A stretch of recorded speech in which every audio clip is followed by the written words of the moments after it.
اور یہ کفن کا کپڑا بغیر سلا کپڑا ہے، اس میں کوئی پاکٹ نہیں ہے. یہ بتا رہا ہے تیری اوقات کیا ہے، تو بغیر سلے کپڑے میں چند کپڑوں میں تجھے کفنایا جا رہا ہے. اور کفنا کر کے 4 لوگوں کے کندھے پہ جنازے کی شکل میں قبرستان جا رہا ہے.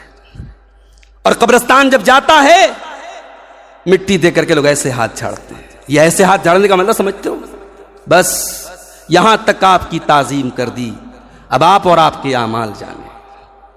بیٹا بہت محبت کرتا تھا باپ سے، بیوی بہت محبت کرتی تھی شوہر سے، باپ بہت محبت کرتا تھا اولاد سے. اس قبر کی تاریکی میں کوئی کام آنے والا نہیں ہے. دنیا میں کر دیں اور چاروں طرف گھپ اندھیرا ہو، اور سوچو اس اندھیرے سے خطرناک اندھیرا قبر کا اندھیرا ہوگا میرے بھائی. وہاں کون ہمیں بچائے گا؟ وہاں کون ہمیں لائٹ دے گا؟ وہاں کون ہمیں روشنی دے گا؟ اللہ کے نبی فرماتے الصلاۃ نور، نماز آپ کی قبر میں روشنی کا کام کرے گی. الصدقۃ برہان، وہاں صدقہ آپ کے کام آئے گا. والصبر ضیاء، اللہ کے دین پر آپ نے صبر کیا ہوگا، جمے رہیں گے، وہاں روشنی کا کام کرے گا. اور اللہ کے پیارے نبی فرماتے جیسے ہی بندہ قبر میں اتارا جاتا ہے اور اس کو دفنا کر کے لوگ جانے لگتے ہیں، فوراً 2 فرشتے اس کے پاس آتے ہیں. ایک فرشتے کا نام منکر، ایک فرشتے کا نام نکیر. اور آج عجیب بات یہ ہے، آج ہم اس دور سے گزر رہے ہیں جہاں اس طریقے کی حدیثوں کا لوگ مذاق اڑاتے ہیں. کہتے ہیں صاحب یہ قبر کا معاملہ یہ سب بکواس ہے. غیر مسلم تو اپنے مردوں کو آگ میں جلا دیتا ہے، پارسی تو اپنے مردوں کو چلکووں کو کھلا دیتے ہیں، اور کوئی فلائٹ میں کریش ہو کر کے اس کی باڈی کے ٹکڑے ٹکڑے ہو جاتے ہیں، کسی کی باڈی کو سمندر کی مچھلیاں کھا جاتی ہیں. یہ قبر کا عذاب اس کو کیسے ہوگا؟ اسی لیے اللہ نے جہاں موت کا ذکر کیا نا، اس کے پہلے کیا فرمایا؟ وَهُوَ عَلَىٰ كُلِّ شَيْءٍ قَدِيرٌ. تو اللہ کے بارے میں سوال اٹھا رہا ہے، جو اللہ آل مائٹی ہے، جو ہر شے پر قادر ہے، تو اس کے بارے میں سوال اٹھا رہا ہے. کیا تیری اوقات تھی کہ تو منی کے ایک حقیر سے قطرے سے جیتا جاگتا انسان بن جائے؟ جو اللہ تجھے ایک حقیر قطرے کے پانی سے جیتا جاگتا انسان بنا سکتا ہے. فلائٹ میں تیری باڈی کریش ہو جائے اور سمندر کی مچھلیاں تیرے جسم کے ریشے ریشوں کو کھا جائیں، وہ اللہ تیری پوری باڈی کو کلیکٹ کر کے تجھے عذاب قبر دے سکتا ہے. تو اللہ کی قدرت پر سوال اٹھاتا ہے. لوگ کہتے ہیں صاحب قرآن میں کہاں عذاب قبر آیا ہے؟ آیا ہے نا، آیا ہے. ذرا قرآن کو غور سے تو پڑھ. اور یہ بات بھی نوٹ کر لو، یہ جو بٹوارا کیا جاتا ہے قرآن میں ملے گا تو مانیں گے، حدیث میں ملے گا تو نہیں مانیں گے، یہ بٹوارا غلط ہے. شریعت قرآن و حدیث دونوں کا نام ہے. قرآن کہتا ہے نماز قائم کرو، پورے قرآن میں کہیں نہیں لکھا 5 ٹائم کی نماز پڑھو. پورے قرآن میں کہیں نہیں لکھا فجر میں 2 رکعت پڑھنا ہے، ظہر میں 4 پڑھنا ہے، عصر میں 4 پڑھنا ہے، مغرب میں 3 پڑھنا ہے. پورے قرآن میں کہیں نہیں لکھا ہے. قرآن کہتا ہے ورکعوا، رکوع کرو. رکوع میں آپ کی پیٹھ کیسی ہو، آپ کا ہاتھ کیسا ہو، پورے قرآن میں کہیں لا کے دکھا دو، نہیں ملے گا آپ کو. تو قرآن صرف قرآن کے ذریعے آپ شریعت کو سمجھنا چاہتے نہیں. قرآن کے ساتھ ساتھ اللہ نے صاحب قرآن کو اتارا ہے. یتلو علیہم آیاتہ، اس نبی کا مشن تھا قرآن کو پڑھنا، وَيُزَكِّيهِمْ، اور لوگوں کو پاک اور صاف کرنا، وَيُعَلِّمُهُمُ الْكِتَابَ وَالْحِکْمَةَ، اور قرآن و حدیث کی تعلیم دینا. اس نبی کی سیرت اور اس نبی کی سنت کے بغیر قرآن کو نہیں سمجھ سکتے میرے بھائی. اور جن لوگوں نے سمجھنے کی کوشش کی انہوں نے بہت ٹھوکر کھائی ہے. ارے جب اللہ کے پیارے نبی نماز میں دعائیں کیا کرتے تھے اللہم انی اعوذ بک من عذاب القبر، تو بات ختم. میرے نبی نے دعا کی ہے کہ اے اللہ میں قبر کے فتنے سے، قبر کے عذاب سے تیری پناہ چاہتا ہوں. بس یہی بات ختم ہو جانی چاہیے تھی. اس کے بعد آپ سوال اٹھا رہے قرآن میں دکھاؤ. تو آئیے ہم قرآن میں آپ کو دکھاتے ہیں. اللہ فرماتا ہے وَحَاقَ بِآلِ فِرْعَوْنَ سُوءُ الْعَذَابِ، فرعون کے ماننے والوں کو، فرعون کی آل و اولاد کو، فرعون کے چیلوں اور چمچوں کو بہت بڑے عذاب نے گھیر لیا. النار یعرضون علیہا غدوا وعشیا، اور فرعون کو اور فرعون کے ماننے والوں کو صبح شام آگ کا عذاب دیا جا رہا ہے. ویوم القیامت ادخلوا آل فرعون اشد العذاب، اور قیامت کے دن کہا جائے گا کہ آل فرعون کو اور بڑے عذاب میں ڈال دوں. یہ کون سا عذاب ہے جو آل فرعون کو صبح شام دیا جا رہا ہے؟ یہ وہی قبر کا عذاب ہے. یہ وہی قبر کا عذاب ہے. قرآن کا 29واں پارہ کھولو. اللہ تعالیٰ حضرت نوح علیہ السلام کی قوم کے بارے میں فرماتا ہے مما خطیئاتہم اغرقوا فادخلوا نارا، نوح علیہ السلام کی قوم کے لوگوں نے بہت نافرمانی کی، بہت گناہ کیے، اپنے گناہوں کی وجہ سے اللہ تعالیٰ نے ان کو طوفان کے اندر ڈبا کر کے مار دیا، اغرقوا، ان کو ڈبا کر کے مار دیا، فادخلوا نارا، اس کے بعد وہ آگ میں ڈالے گئے۔ کون سی آگ میں ڈالے گئے؟ یہی قبر کے عذاب میں ڈالے گئے۔ تو قبر کا عذاب قرآن سے بھی ثابت ہے، اور یہ بات بھی یاد رکھو کہ قبر میں عذاب بھی ہوگا اور قبر میں نعمتیں بھی ملیں گی۔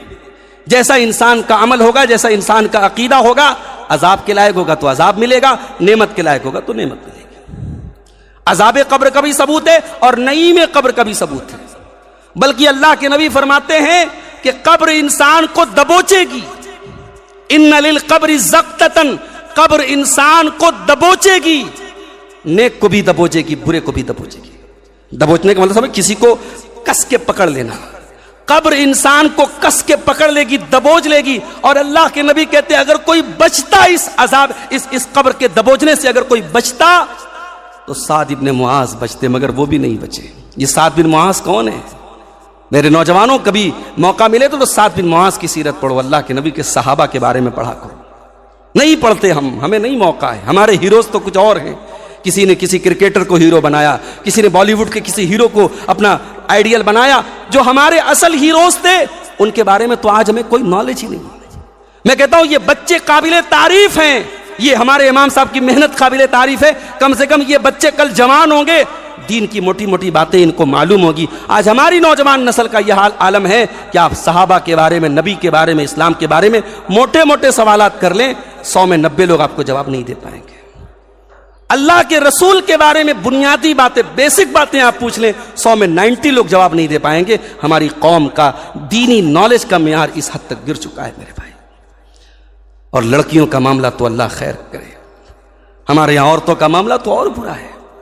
ایک زمانے تک علماء کے فتوے رہے کہ صاحب عورتیں مسجد میں نہیں جا سکتی، عورتوں کا مسجد میں جانا حرام ہے، ابھی بھی وہ رواج چلا آ رہا ہے۔ یہ الگ بات ہے، اب دھیرے دھیرے بندھن کھل رہا ہے، اب کہیں کہیں سے چھوٹی چھوٹی آوازیں آ رہی کہ نہیں، اب جو ہے حالات بدل گئے، اب عورتوں کو مسجد میں جانے دینا چاہیے، اب آواز آ رہی ہے، مگر اب بہت دیر کر دی، مہربان بہت دیر کر دی۔ بنارس سے میں کار سے آ رہا تھا، راستے میں بنارس کے کئی مال، بڑے بڑے مال پڑے تھے، آج سنڈے کا دن تھا، آپ یقین جانے کئی بائکیں میری نظر سے ایسی گزری، پیچھے برقع نشین خاتون بیٹھی ہے، پیچھے مسلمان لڑکی بیٹھی ہے، اور آگے جو مرد بیٹھا ہے اس کے ہاتھ کا بندھا ہوا کلاوہ بتا رہا ہے کہ وہ مسلمان نہیں۔ یہ اس قوم کے حالات ہیں۔ اس قوم کی ایک بڑی تعداد آج بے حیائی اور بدکاری کے گڈھے میں ڈوبی ہے۔ اس قوم کی کتنی بیٹیاں، اس قوم کی کتنی بہنیں آج محبت اور پیار کے جال میں اسلام کو چھوڑ کر کے ارتداد کی دلدل میں پھنس رہی ہیں۔ میرے بھائیوں، اگر ہم نے آنکھیں نہیں کھولی، آنے والے 20 سالوں کے بعد ہو سکتا ہے نام کہ ہم مسلمان رہیں، لیکن مانسک طور پر، مینٹل طور پر اور ذہنی طور پر ہماری اکثریت، اللہ نہ کرے، اللہ بچائے ہمیں، مرتد ہو جائے گی میرے بھائیوں، اگر ہم نے اس طوفان کو نہیں روکا۔ اپنی بچیوں کو، اپنے بچوں کو دین کی تعلیم دو۔ سعد بن معاذ، اللہ کے نبی کے وہ صحابی، جب ان کا انتقال ہوا، نبی نے فرمایا کہ آج میرے اس صحابی کا انتقال ہوا ہے جس کے انتقال پر اللہ کا عرش ہل پڑا، اللہ کا عرش حرکت میں آ گیا۔ آپ نے فرمایا کہ قبر کے دبوچنے سے اگر کوئی بچتا تو سعد بن معاذ بچ جاتے۔ ایک مرتبہ ایک معصوم بچے کا جنازہ آیا، ایک چھوٹے سے بچے کا جنازہ آیا، اللہ کے نبی نے فرمایا، صحیح الجامع کی صحیح روایت ہے، لو نجا من زقتۃ القبر احد لنجا هذا الصبی، اگر قبر کے دبوچنے سے کوئی بچتا تو یہ معصوم بچہ بچ جاتا، مگر اس بچے کو بھی قبر دبوچے گی۔ اللہ اکبر، اللہ ہم سب کی حفاظت کرے۔ قبر سب کو دبوچے گی، قبر میں سوالات ہوں گے، منکر نکیر 3 سوال کریں گے، پورا دین نہیں پوچھیں گے، صرف 3، اور یہی 3 سوال اسلام کی بنیاد ہے۔ ان تینوں سوالوں کو جس نے نہیں سمجھا اس نے اسلام کو نہیں سمجھا۔ اس لیے بعض علماء نے ان تینوں سوالوں پر کتابیں لکھی ہیں۔ قبر کے 3 سوالوں پر پوری کتاب، شیخ الاسلام امام محمد بن عبد الوہاب رحمۃ اللہ علیہ کی بھی بڑی مشہور کتاب ہے۔ قبر کے ان تینوں سوالوں پر علماء نے بڑی مارکۃ الارا کتابیں لکھی ہیں۔ من ربک، من نبیک، ما دینک، تیرا رب کون ہے، تیرے نبی کون ہے، تیرا دین کیا ہے۔ جس نے اپنی زندگی میں اپنے رب کو نہیں پہچانا، اپنے نبی کو نہیں پہچانا اور اپنے دین کی عظمت کو نہیں پہچانا، اس نے کچھ نہیں جانا۔ اور معاف کرنا میرے بھائیوں، ان تینوں سوالوں کا جواب کہاں ملے گا؟ جب فرشتہ پوچھے گا وما یدری کا، مومن جب صحیح جواب دے دے گا میرا رب اللہ ہے، میرا دین اسلام ہے، میرے نبی محمد صلی اللہ علیہ وسلم ہے، تو فرشتہ پوچھے گا وما یدری کا، تجھے پتا کیسے